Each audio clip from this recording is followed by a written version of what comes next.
Hello everyone, welcome to all of you in excellent coaching classes, and today I will going to introduce you a new chapter of statistics of class 11th economics, which is sampling. So basically this chapter deals with sampling only. Although the name of the chapter is not sampling and its method, but if I tell you about the basic definition or basic core concept of this chapter, then it is related to sampling. So let us proceed in our video. Today I will going to tell you about what is sampling, what are the merits and benefits of sampling, and what are the kinds of sampling. And from tomorrow I will start teaching you the types of sampling. So let us proceed our video without wasting much time. See students, ये sampling है. Sampling का मतलब होता है एक छोटा सा sample लेना. छोटा सा सैंपल जैसे एक पूरे ग्रुप में अगर आपको इन्वेस्टिगेशन करना पॉसिबल नहीं होता तो सैम्पलिंग में क्या होता है, you have a choice to do the sample in a particular area or in a small area so that to get the particular conclusion. अगर ये पॉसिबल नहीं है कि इतनी बड़ी पॉपुलेशन में इतने सारे लोगों के बीच में आप सैम्पलिंग कर सको, तो आप एक छोटे से प्रोसीजर को लेके छोटे से ग्रुप को एट द रैंडम मतलब रैंडमली सेलेक्ट करके आप उस पर सैम्पलिंग कर सकते हो. फॉर एग्ज़ाम्पल आपको इस पिक्चर में देख सकते हो कितने सारे पॉपुलेशन है. इंडिया की पॉपुलेशन देख लीजिए 137 करोड़ 138 करोड़ है. अगर आपको किसी चीज़ के बारे में सैम्पलिंग लेनी हो तो आप क्या करोगे, आपने देखो एरो से बहुत अच्छा डिस्क्राइब है कि इस पूरे सैंपल में से आप थोड़े से लोगों को यानी 1 2 3 4 5 6 लोगों को लोगे रैंडमली मतलब कोई ऐसा नहीं है कि वो आपके नोन हो या कोई हो, रैंडमली आप उन्हें सेलेक्ट करो और फिर आप उन पर इन्वेस्टिगेशन अपनी शुरू कर दो. इसे कहते हैं सैम्पलिंग. तो कहने का मतलब ये है कि सैम्पलिंग जो आपका प्रोसीजर होता है इसमें आप रैंडमली किसी भी एक पर्सन या ग्रुप ऑफ पर्सन को लेते हो. एक पर्टिकुलर ग्रुप में से जिस चीज़ की आपको इन्वेस्टिगेशन करनी है आप उसकी इन्वेस्टिगेशन करते हो. ठीक है, तो अब मैं आपको मीनिंग ऑफ सैम्पलिंग बताती हूँ. देखो बहुत अच्छी छोटी सी डेफिनेशन है. Sampling the process of testing some data based on a small sample is called a sampling.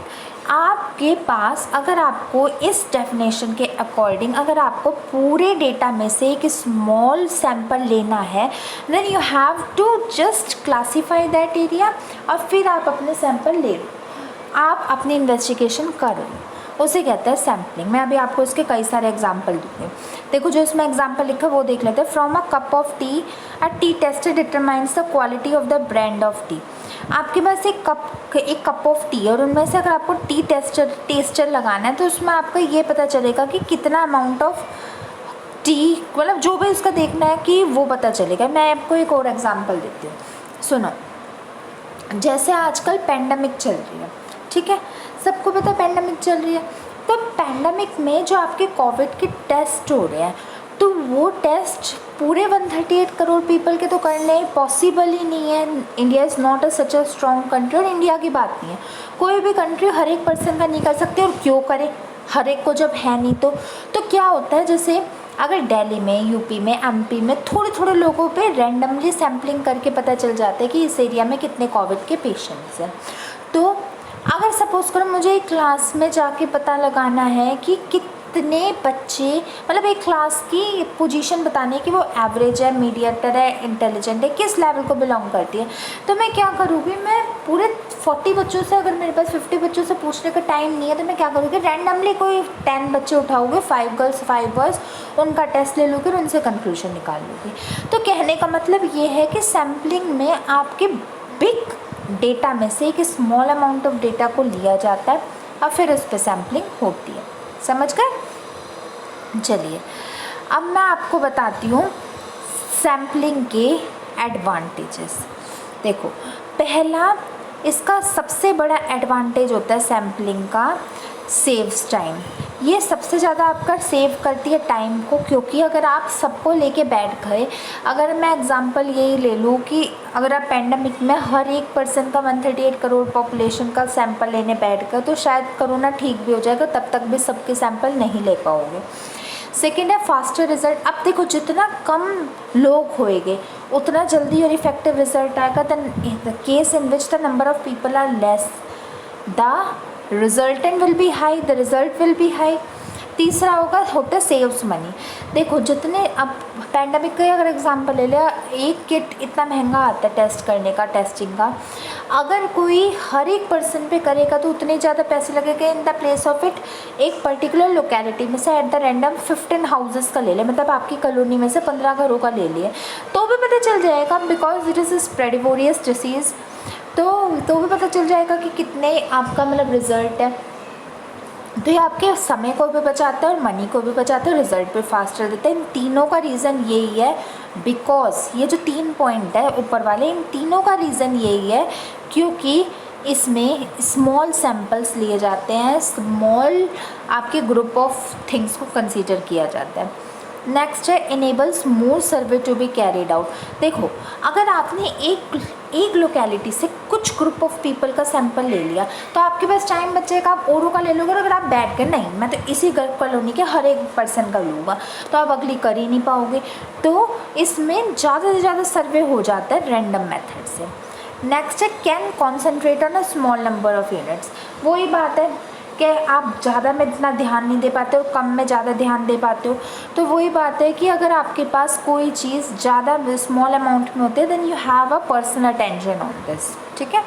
Last है carefully chosen sample can yield statistically valid information about a population as a whole. अगर किसी person ने उस छोटे से sample में perfect तरीके से ध्यान लगा के अपने सैम्पलिंग करी हो तो आप अपने उसी छोटी सी डेटा से बहुत सारी इन्फॉर्मेशन ले सकते हो। समझ गए? ये भी एडवांटेज है, आप ये भी देख सकते हो, बट मेरे अकॉर्डिंग ये वाले ज़्यादा बेटर है, ठीक है। अब मैं आपको बताऊँगी सैम्पलिंग के काइंड्स। देखो ये भी एक सैम्पलिंग का ही प्रोसीजर है आपका। जैसे इसमें क्या होता है, आपके इतने सारे लोग हैं, कितने लोग हैं इसमें 1 2 3 4 5 6 7 8 9 10 एंड काउंटलेस, तो इसमें से 3 और 2 5 लोगों का सैंपल ले लिया गया, ठीक है। अब लास्ट आपका आज का टॉपिक मैं बताती हूँ सैम्पलिंग मेथड्स। 2 तरीके के आपके सैम्पलिंग मेथड्स होते हैं, यानी सैम्पल करने का तरीके 2 तरीके के होते हैं। पहला होता है प्रोबेबिलिटी सैम्पलिंग मेथड और दूसरा होता है नॉन प्रोबेबिलिटी सैम्पलिंग मेथड। ठीक इसी टाइप से आप भी लिखना बहुत अच्छा लगता है। फर्स्ट क्या होता है प्रोबेबिलिटी सैम्पलिंग मेथड में। अब ये क्या होता है हर एक मैं आपको एक्सप्लेन करूँगी बट अपनी कल की वीडियो से। पहला होता है simple random sampling probability sampling का। सेकंड होता है क्लस्टर सैम्पलिंग। थर्ड होता है सिस्टमैटिक सैम्पलिंग और फोर्थ होता है stratified random sampling. So probability sampling method is further classified into 4 parts, ठीक है। फिर होता है non probability sampling method. These are classified into also 4 parts, that is convenience sampling, judgmental और purposive sampling, snowball sampling and quota random sampling. This is quota sampling but it is also called as quota random sampling, ठीक है। तो overall मिला के अगर बात करी जाए तो 8 सैम्पलिंग मेथड्स हो जाते हैं, और वरना ये 4 प्रोबेबिलिटी के 4 नॉन प्रोबेबिलिटी के। ध्यान से लिखना, एक बार मैं फिर जूम करके दिखा देती हूँ। तो आई होपफुली सो लर्नर्स कि आपको सारे प्रोबेबिलिटी सैम्पलिंग मेथड के, नॉन प्रोबेबिलिटी सैम्पलिंग मेथड के, सैम्पलिंग क्या होती है, इसका हमारे पर क्या असर होता है, क्या फ़ायदा होता है, अच्छे से समझ आ गया होगा। अपनी कॉपी में नोट्स बनाइए, ध्यान से लिखिए, और कोई भी डाउट हो तो मेरे से पूछ लेना। मेरा मेन मोटिव होता है आपके दिमाग में कोई भी डाउट ना रहे, कुछ पूछ लेना। Now I will meet you in my next video. Till then goodbye and thank you so much for watching.